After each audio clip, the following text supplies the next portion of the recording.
पुनश्च एकदा आदिम संस्कृती व संविधानिक हक्क चळवळ या यूट्यूब चॅनलवरती संपूर्ण आदिवासी बांधवांचा स्वागत आहे। बंधूंनो, आपण मागील अनेक दिवसांमध्ये पाहिलं होतं की आदिवासी जमातीचे देवे कोणते, त्यांचं त्या देवांचं कार्य कोणतं, या अनेक अशा देवांविषयी आपण माहिती पाहिली। पण सगळ्यात महत्त्वाचा देव जे आपले पूर्वज होते, भीवसेन देव, भीमालपेन देव, वेगवेगळ्या भागामध्ये वेगवेगळ्या नावानं या भीवसेन देवाची ओळख आहे आणि मानता केली जाते।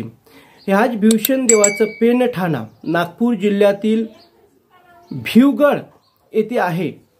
या देवाची मानता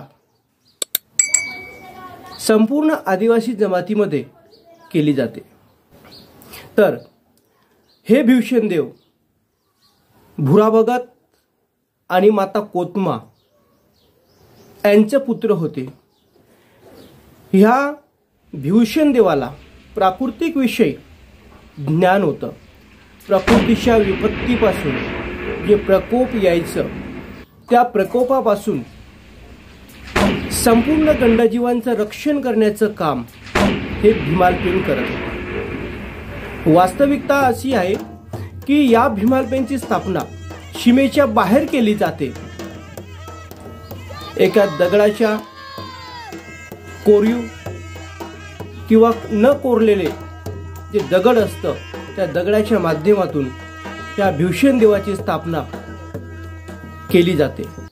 आदिवासी जमातीची अशी मानता आहे की या भीवसेन देवाची जी नजर असते हे 10 दिशेकडे असते, की समुदायामध्ये गावामध्ये जो विपत्ती येत असेल, प्राकृतिक विपत्ती येत असेल, त्या प्राकृतिक विपत्तीपासून संपूर्ण गावाची गंडजीवाची रक्षण करणं, राखण करणं, त्यांचं प्राण वाचवणं किंवा कुठलीही विपत्ती ही येऊ नये यासाठी भीवसेन देवाची स्थापना ही गावाच्या शिवेवर केली जाते।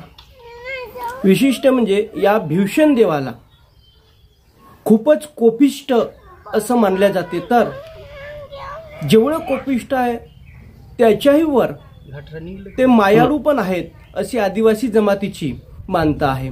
तर परिवारातील मुलगा किंवा मुलगी यांच्या विवाह प्रसंगी विवाह जुळवायचं असेल तर सर्वप्रथम या भीवसेन देवाचा जिथे ठाणा आहे त्या ठाण्यावरती जाऊन भीवसेन देवाची गोंगो केली जाते, आराधना केली जाते आणि त्यांना एक मानता केली जाते त्यांची, आणि त्यांना एक मागणी केली जाते की कुठल्याही विपत्तीपासून आमचं संरक्षण व्हावं यासाठी त्यांची आराधना केली जाते। या भीवसेन देवाला भूत बाधा, रोगराई, प्राकृतिक विपत्ती, ऊन वारा पाऊस वादळ या अशा विपत्तीपासून गावाचं आणि ग्राम समुदायाचं रक्षण करणं हे चांगल्या पद्धतीनं ज्ञात होतं। अर्थात कुवारा भीवसेन जे देव आहेत, या भीवसेन देवाला या संपूर्ण बाबीविषयी ज्ञान संपादन होतं। तसेच हे भीवसेन देव मल्लयुद्ध, त्याचप्रमाणे कुस्ती असेल, तिरकमटा खेळणे असेल, अशा विविध प्रकारे कलागुण त्यांच्या भीवसेन देवाच्या अंगी आत्मसात होते। ते समुदायाला, त्या आदिवासी समाजातील गंडजीवांना अनेक अशा प्रकारचे शिक्षण द्यायचे।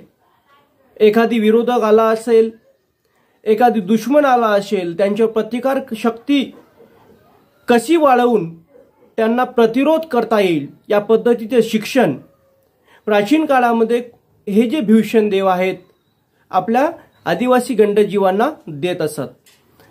अनेक प्रकारे आदिवासी जमातीची अशी मानता आहे की आपल्या जमातीमध्ये भूतबाधेचं प्रमाण अधिक असत।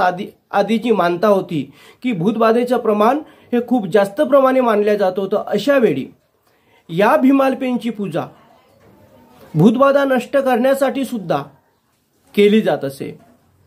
त्याचप्रमाणे या भीवसेन देवाला गावाच्या शिवेवर तसा घरातील पेंठाण्यावरती या भीवसेन देवाला स्थान होतं। आदिवासी संविधानिक गोंडगोवारी जमातीमध्ये प्राचीन काळापासून या भीवसेन देवाची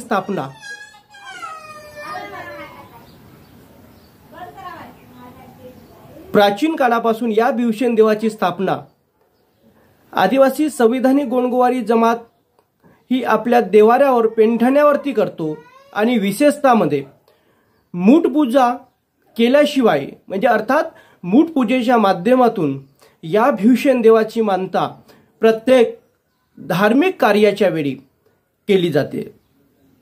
हे जे भीवसेन देव आहेत, हे भीवसेन देव गावाच्या शिवेवर राहून दाही दिशेकडे लक्ष केंद्रित करून येणाऱ्या विपत्तीपासून ज्याप्रमाणे संरक्षण करतात, त्याचप्रमाणे आपल्या परिवारामध्ये घरामध्ये जो पेंठाणा असतो त्या पेंठाण्यावर मूठ पूजेच्या साहाय्याने जेव्हाही एखादी गोत्रधारक परिवार जो आहे ही गोंगो करतो, विशिष्ट धार्मिक विधीच्या वेळेस जी गोंगो करतो, त्याचं मुख्य कारण म्हणजे असं की आपल्या परिवारामध्ये आपल्या घरामध्ये कुठलीही भूत बाधा अनिष्ट अशा कृतीचं वातावरण निर्माण होऊ नये, कुठलीही रोगराई निर्माण होऊ नये, साथीचा रोग लागू नये, यासाठी या भीवसेन देवाची मानता ही घरातील पेंठाण्यावरती केली जातो।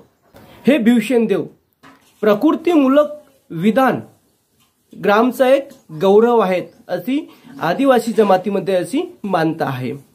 या भीवसेन देवाचे अनेक ठिकाणी गोंगो केली जाते, विविध प्रकारे गोंगो केली जाते। तर हे भीवसेन देव खिल्ला मुटवा यांचेच भाऊ होते। ज्या पद्धतीने खिल्ला मुटवाचे कार्य होतं की रोगराई नष्ट करणे, एखादी विशिष्ट रोग येत असेल, जनावरांवरती विशिष्ट रोग येत असेल, त्या रोगाचं नायनाट करण्यासाठी, विल्हेवाट करण्यासाठी खिल्ला मुटवा यांचा कार्य होतं। त्याच पद्धतीने कुवारा जे भीवसेन होते यांनी समाजकार्यासाठी, समाजाच्या उत्थानासाठी, समाजातील गंडजीवांना प्रेरणा देण्यासाठी, त्यांना विविध प्रकारचे शिक्षण देण्यासाठी, समाजाचं रक्षण करण्यासाठी संपूर्ण ही जबाबदारी स्वतःवर घेतली आणि स्वतः हे विवाह कधीही केलेले नाही। त्यामुळे या भीवसेन देवाला कुवारा भीमालपेन असे सुद्धा म्हणतात। तर याला काही भागामध्ये नारसेन नावाने सुद्धा ओळखलं जातं। तर नार म्हणजे ग्राम आणि सेन म्हणजे सेनापती, अर्थात गावाचं संरक्षण करणारे सेनापती म्हणून नारसेन नावाने सुद्धा या भीवसेन देवाला ओळखलं जातं। चैत्र महिन्यामध्ये या भीवसेन देवाला आंघोळीला नेले जाते। हे देव आंघोळीला नेण्याच्या आदल्या दिवशी रात्रभर ढोल ताशात, नाचगाणा व पेनठाण्यात पूजा अर्चा केली जाते। दुसऱ्या दिवशी देवांना आंघोळीला नेले जाते। ही परंपरा फार जुनी असून यांचे वंशज आजही मोठ्या थाटात ही गोंगो करतात। ही पूजा बोंडेझरी या गावापासून भर उन्हात अनवाणी पायांनी 2 किलोमीटर असणाऱ्या माणिकगड किल्ल्यावरील अमल नाल्यावरील जंगम डोहावरील वाहत्या पाण्यामध्ये नागोशे परिवारातर्फे केली जाते। या नागोशे परिवारातर्फे या भीवसेन देवाला कोंबडाचा बळी दिला जातो, कोंबड्याचा भाव दिला जातो। अशा प्रकारे ह्या भीवसेन देवाचे कार्य अत्यंत असे प्रामाणिक असून जमातीला संरक्षण प्रदान करणारे आहे। हे कार्य पहांदी पारी कुपारलिंगोच्या काळापासूनच भीवसेन देवाने संरक्षण करण्याचं काम केलेलं आहे।